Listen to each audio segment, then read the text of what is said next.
نحمدہ ونصلی علی رسولہ الکریم اما بعد۔ حضرت عبد الرحمن بن عوف رضی اللہ عنہ کو رسول اللہ صلی اللہ علیہ وسلم نے دیگر 9 صحابہ کرام کے ساتھ جنت کی بشارت دی۔ حضرت عبد الرحمن بن عوف رضی اللہ عنہ قدیم الاسلام ہیں۔ 2 مرتبہ ہجرت حبشہ کا شرف حاصل ہوا۔ غزوہ بدر سے لے کر غزوہ تبوک تک تمام غزوات میں رسول اللہ صلی اللہ علیہ وسلم کے ساتھ شریک رہنے کی سعادت حاصل ہوئی، اور حضرت عبد الرحمن بن عوف کو نبی مکرم صلی اللہ علیہ وسلم نے رجل صالح کا تمغہ فضیلت عطا فرمایا۔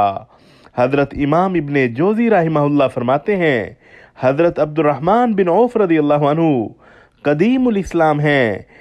دار ارقم کو مرکز دعوت بنانے سے پہلے ایمان لائے، 2 مرتبہ ہجرت حبشہ کی اور تمام غزوات میں شریک رہے۔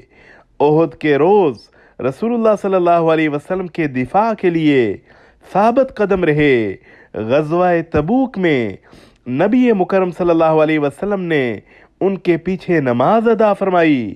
رسول اللہ صلی اللہ علیہ وسلم وضو کے لیے تشریف لے گئے۔